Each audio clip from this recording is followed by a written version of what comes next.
Everyone,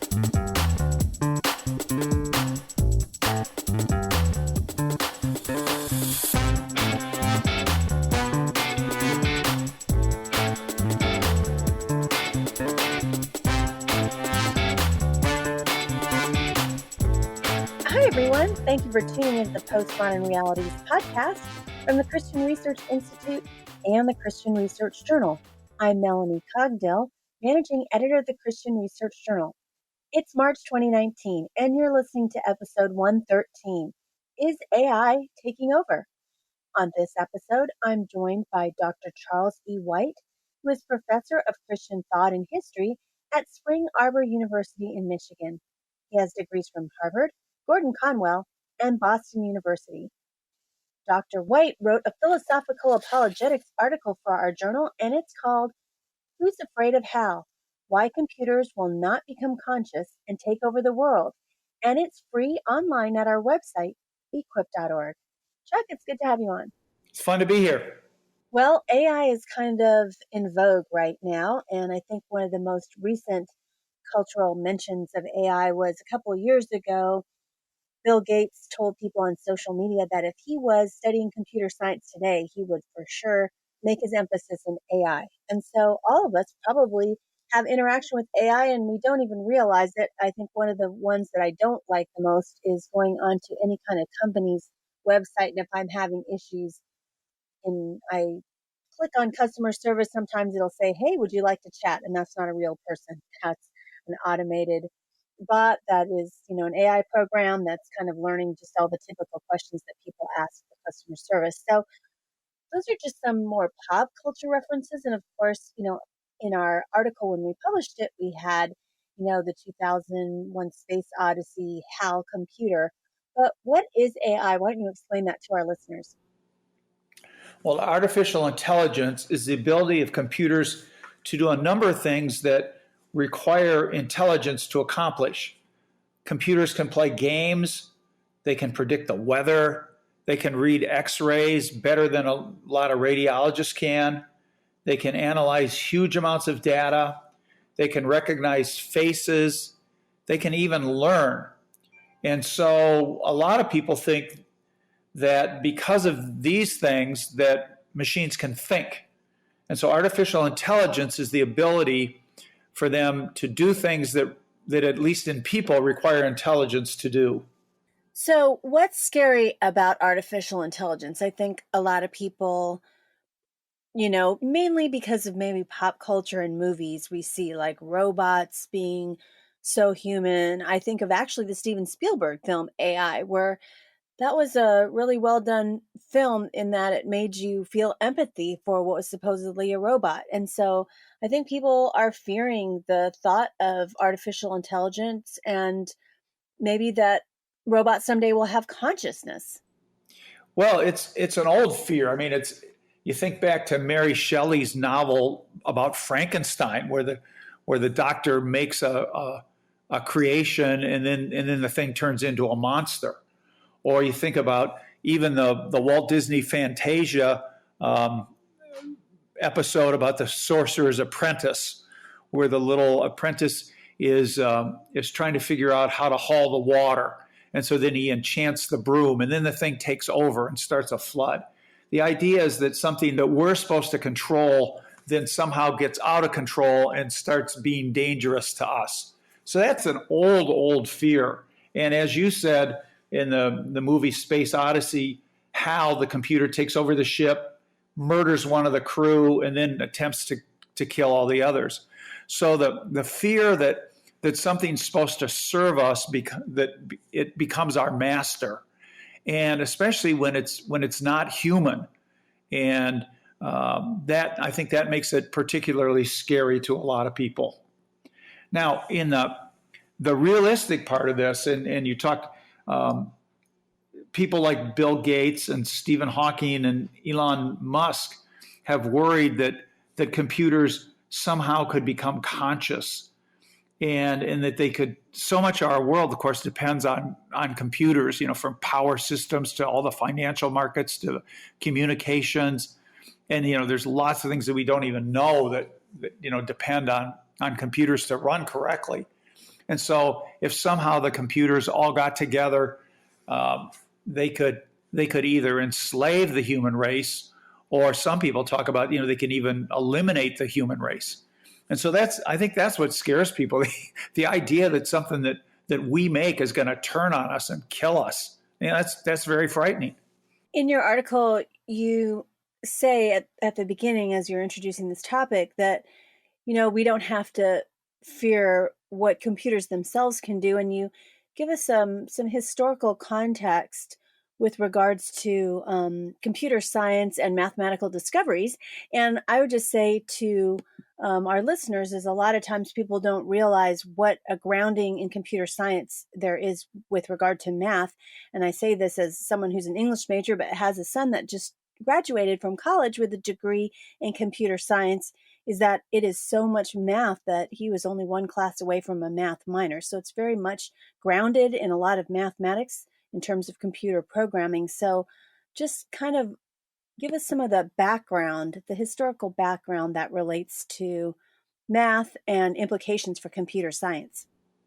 Well, I think there are really two answers. The first answer is a philosophical answer, and then I'll give you the math answer. I don't think computers can ever develop a thinking mind. Now, this question is really a hot one in the area of thought called philosophy of mind. Normal philosophers think about how people think about things, but super philosophers think about how people think. And that's, I call philosophers of mind the super philosophers, because they get down to this basic issue of how they think about how can we think about anything at all. And a lot of those guys are materialists. And so they think that there's nothing except energy, matter, time, and space. And so their problem is to figure out what ideas are, because ideas are not energy, matter, time, and space. A friend of mine was talking to a mathematician who was a materialist. And he said to him, "So what do you study?" And of course, if he only believes that energy, matter, time, and space, then when he does math, what is he studying? And that was an unanswerable question. So the problem for the materialist is to think about what am I doing when I'm thinking? And most of them don't know, but they're still working on it. And so I think that they're not going to come up with the answer to that, because I'm a dualist. I think that materialism, describes part of the universe, but there's a spiritual part of the universe. And of course, as a Christian, I know there's a spiritual part of the universe, and ideas are part of that spiritual part. So ideas are real. And so thinking is participating in the mind of God, in the Logos, which of course John says that's what Jesus is in John 1. So we can trust our minds. We can trust that there's such a thing as thinking. We can trust there's such a thing as reason. And so that's a non-material aspect to reality, and it instantiates itself through material things like our brains. Just like you can't have an idea without communicating it, without writing it down, or somehow giving it a material expression. But so the first reason I'm not afraid of computers is because they won't be able to think, because thinking involves being part of that non-material world, and they just can't do that. So that's one. But if you're not a Christian and you're a materialist, then you don't accept that. So here comes the second reason that'll work with a materialist. And that second reason is Kurt Gödel. And Kurt Gödel has a thing called the incompleteness theorem. And he set out to answer the question, is mathematics consistent and complete and decidable? And what happened is that mathematicians were trying to figure out, how do we know whether math is true or not? You think, what do you mean, how do you know whether math is true? You got 2 apples and another guy gives you 2 apples. You got 4 apples. Of course math is true. Or you try to figure out how big a steel beam do you need to build a bridge? And so that all works. But around the turn of the 20th century, people were saying, well, yeah, but how do we know these just aren't rules of thumb? How do we know they really work? How do we know they're mathematically grounded? And Kurt Gödel was working on that, and he figured out that mathematics is incomplete. And what he means by that is that there always exists true mathematical statements that no system will be able to prove. Now, how Gödel proved that is something it's too complicated for me to explain because I don't really understand it. But it is unmistakably true, and people say, that that's as important as what Newton discovered or what Einstein discovered or what Heisenberg discovered. And so Gödel's incompleteness theory is just, it's accepted by all mathematicians. Now, let me give you an example of what I mean by incompleteness. He means that for every mathematical system, there is at least one statement that, given that mathematical system, you cannot determine whether it's true or false. And it's something that somebody looking at it from the outside can figure it out, but within the system, you can't figure it out. So, for instance, let's say you have a mathematical system and you have odd and even numbers, and you have the operation of addition and subtraction. And then my challenge to you is try to prove that no 3 odd numbers add up to 20. Now, we all know that's true. You can't take 3 odd numbers and have them add up to 20. But within that system, you can't prove that. You can't show that. So you have to go outside the system and get number theory, which will say that an odd number of odd numbers is always an odd number. And then you can solve it, but you've had to add something to it. What Gödel shows us is that no matter how many things you add to that system, it's always going to be incomplete. There's always going to be something that the system can't prove, but that an outside observer knows is true. Now, the implication of this for computers was figured out, first of all, by Alan Turing. You remember, Alan Turing was the father of artificial intelligence, and he was also famous that he was one of the guys who broke the Enigma code. And so that the Allies... Yeah, in World War II. Yeah, in World War II, the Allies knew a lot of what the Germans were going to do because the Germans thought their code was unbreakable. So anyhow, Turing figured out that once a human being understands a computer program, then the human can always outthink the computer. He showed that even with what other people called a Turing machine, which would be an infinite computer running at infinite speed, there are some problems that people can solve, but computers can't. So, for instance, that problem of the 3 odd numbers adding up to 20. If you have a computer that just has, once again, you give it addition and subtraction, odd and even numbers, the thing will run forever combining 3 numbers and seeing if it comes out to 20. And since there's an infinite supply of numbers, the thing will run infinitely and never get to 20. So it can't answer that question. Now, you say, well, duh, just let the computer just add fractions or just add number theory. And then, of course, the problem can be solved. But what Turing said is no matter how many steps you go through, how many times you add new elements, somebody is going to be able to see things from outside, and it's always be able to outthink the computer. So finally, there's an Oxford philosopher named John Lucas, who's a philosopher of mind. And he realized that if some problems will stump computers, but they won't stump people, then so-called computer thinking must be really different from what goes on in the human mind.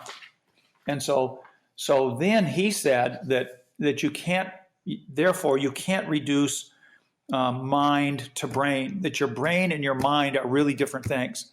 And the whole fear of artificial intelligence is that computers are going to develop minds of their own and wills of their own, and that they're going to do things that we don't want them to do. You're listening to the Postmodern Really podcast from the Christian Research Institute and the Christian Research Journal. Today's guest is Dr. Charles E. White, and he wrote an article for the Christian Research Journal, and it's called Who's Afraid of How? Why Computers Will Not Become Conscious and Take Over the World, and it's available free online at our website, equip.org. To read more philosophical apologetics articles like this one, please subscribe to our journal. A subscription is $33.50, and to subscribe online, visit equip.org.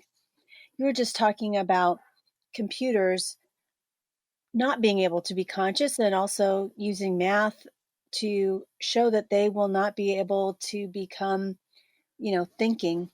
And so what are some of the problems besides the one that you talked about, the odd numbers up to 20? Oh, good. Yeah. Okay. For instance, ask a computer what the sum of the series 1 minus 1/3 plus 1/5 minus 1/7 plus 1/9 minus 1/11 and so on is. And it will never be able to figure that out because it's an infinite series. So it'll just keep working on it forever. Now, any smart high school kid knows that the answer is pi over 4. And the reason that kids can do it, or a smart high school kid can do it, is that she or he will be able to bring geometry into the problem, and that's where you get pi, is from geometry. And the computer would see it simply as an arithmetic problem, but the person can think outside the box and realize that geometry can solve what arithmetic can't. It's that outside the box thinking that computers can't do. And even if you have neural networks and even if you teach computers things, they can't make those imaginative leaps. They can only do things that people have told them to do. They can't think of new things to do that nobody thought of. So you just talked about, high school kids could be able to think outside the box and use geometry, for example, to solve that problem. And so why can't computers be creative? Why can't they think outside the box? I mean, I guess we could program them, but could they keep running those programs to learn how to think outside the box? Well, computers can learn. For instance, there are a number of games like Go or Pac-Man or things like games that kids play that you can give it to a computer, and the computer can through just millions of iterations figure out whether it's done what it's supposed to do or not, without even programming without even telling the computer what the rules are of the game. You tell the computer what it can do, and then you tell the computer how to know whether it's one or not, and then the computer will work on that and actually learn the rules of the game. Or like back in the 70s, there was a computer program called Butterfly, where what you do is you tell the computer, you say to the computer, what am I thinking about? And the computer will say, is it a butterfly? And if you say no, then the computer says, tell me what you're thinking about. And you say, I'm thinking about a rock. And then the computer says, how is a rock different from a butterfly? And you say, a rock can't fly. And so then the computer said, then the next time you play the game, the computer says, you say, I'm thinking of something. And the computer says, can it fly? And if you say no, then the computer says, is it a rock? And then if you say no, then tell me what it is. How's it different from a rock? And it builds these series of questions, and so it can learn. But see, that's not creativity. That's just organizing data that you've already given to the computer into a decision tree. So that's and you can call that learning if you want to, but it's not really. And I think a lot of the times that when people talk about intelligence, for instance, in your journal, you had me review a book called Life Point 3 about an intelligent artificial intelligence that guy named Max Tegmark wrote. And he says he defined intelligence as the ability to achieve goals.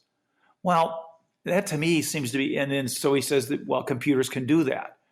Well, it seems to me that that's really setting the bar really low, because there's a lot, he says, there's a lot more to intelligence than just the ability to achieve goals. And so computers can learn, but they can't be creative. They can't do that outside the box thinking.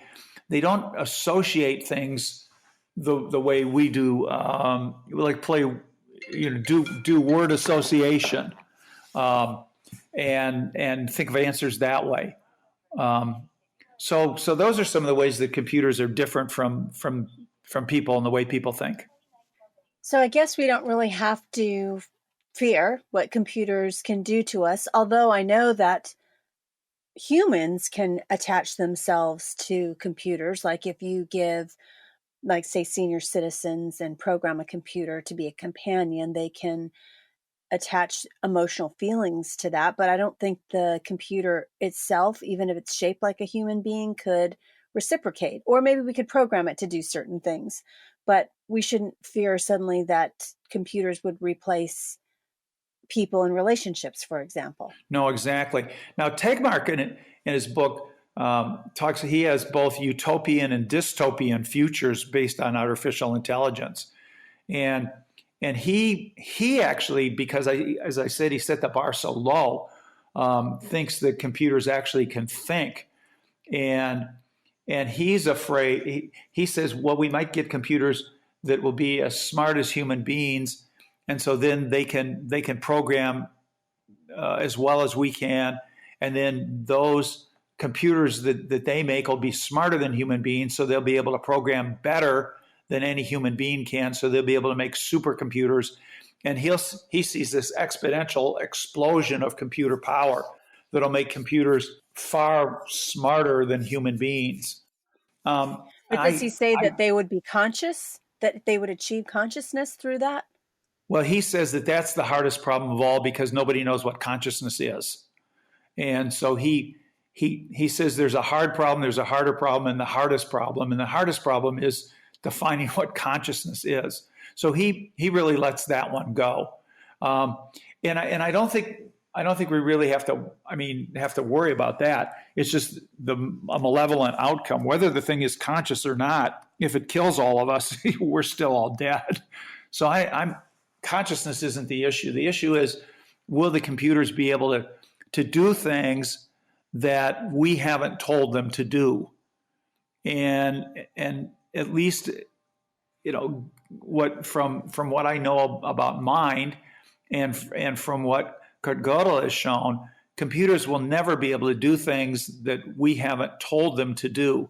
So there always has to be a human being. I guess that, in sci-fi, people, you think of like the Matrix or anything else that's some kind of, well, those are like aliens, but things come, or computers like somehow band together, and together they try to rid themselves of humanity. Like we couldn't, through our programs. I guess that's what people are wondering. Yeah. Could computers somehow connect to one another and realize that human beings are not worth, existing, and somehow rise up and exterminate everyone? Right. That and that is the fear. And my point is that the computers can't do that themselves, but one person, conceivably one person who controlled computers could do that and could wipe out the whole human race. And so Max, for instance, Max Tegmark in his book, well, he's more afraid of a nuclear holocaust. He says the chances that human beings in the next 10,000 years are going to wipe themselves out with nuclear weapons is 99.99995% or something like that. But he still smiles at us from the pages, from the back cover of his book, and has hope. And as Christians, we realize that that's not what's going to happen. We may have a realistic reason for not being afraid of computers, but one person with a computer could wipe out the whole human race. And that's something to, that if you don't have the Lord and you don't have any hope in Him, you don't know, you haven't read the last chapter of the book and know how it's going to end, you should be very afraid of. But then again, I mean, there's a lot of other things to be afraid of. There's supposed to be a volcanic explosion in the around the Rockies that's 100,000 years overdue. That's going to wipe out everything, east of the Mississippi. And was it 2005 when a asteroid flew between the Earth and the Moon, and if it hit us, it would have wiped us out the way that the dinosaurs got wiped out. I mean, if you want things to worry about, and worrying about computers is right up there, but there's a lot more other ways that we could all die without the computers getting us. Now, isn't that a happy thing to think about? Yeah, this seems like very doom and gloom. I don't want to leave everybody just being really depressed that they could be wiped out by some, malevolent person controlling an army of computers. But does the fact that people, human beings, that we can think and computers can't think, does that have any other implications beyond, the field of artificial intelligence? Well, there we get back to my first reason not to be afraid of the computers, because there is such a thing as mind. And like Gödel said, and Alan Turing said, that human beings can always outthink computers. If they understand the program, the human mind can always figure out something that the system can't. And that argues for the reality of the human mind. It argues for that materialism is wrong. The materialism that just says that, well, like remember Bertrand Russell said that our thoughts are just the accidental collocation of atoms. Atoms banging together in your head make you think of things, and that's all random. And so the ideas just pop up into your brain randomly because of the way the cosmic rays hit your head, or the way the atoms bang around in there, or some kind of chemical reaction. But we can know that there is something other than material. And Gödel's shown that, and Turing and Lucas have figured that out, even without a Christian perspective. And of course, the Bible tells us that there's a spiritual realm. And so from science, we can know that there is such a thing as mind, and that there is a spiritual dimension to reality, that there's a non-material aspect of the universe.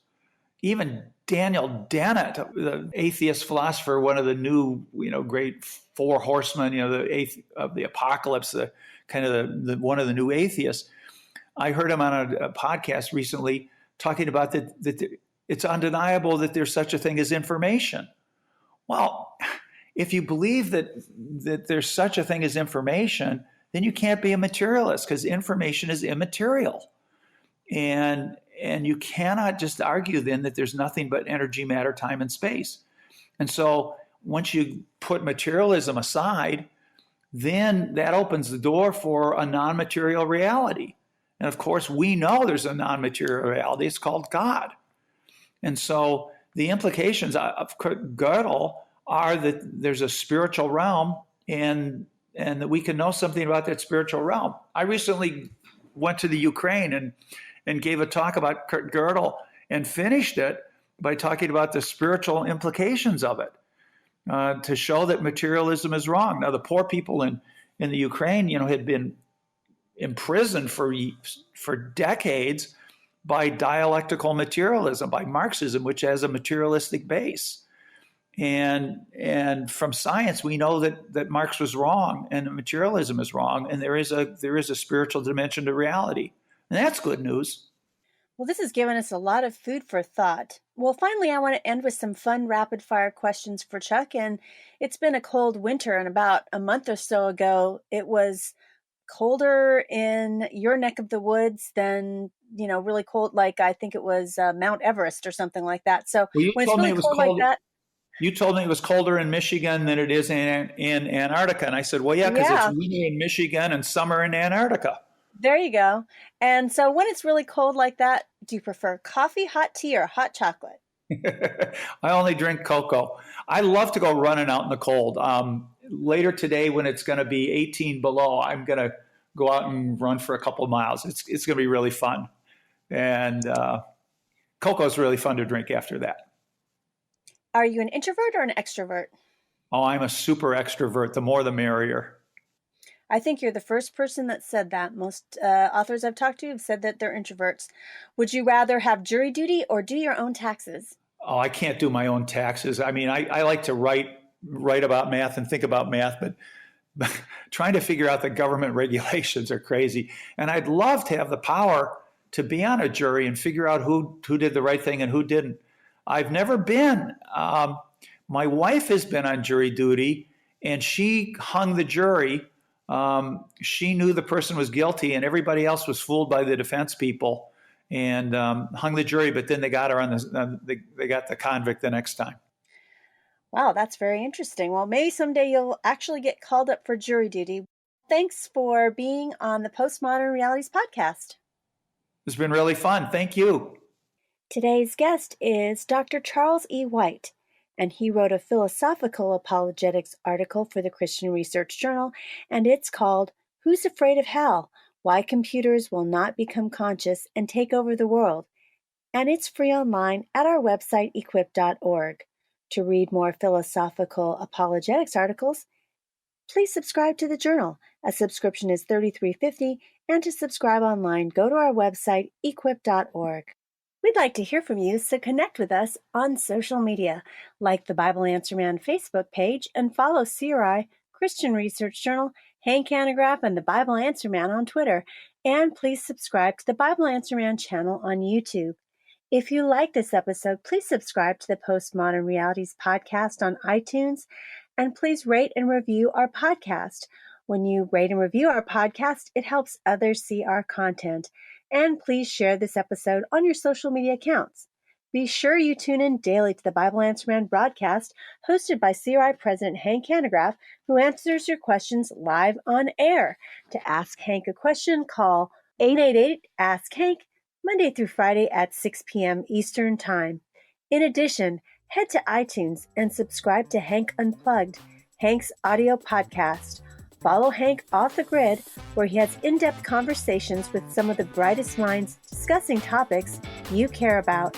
So until our next Christian Research Journal author conversation, thanks for listening to the Postmodern Realities podcast.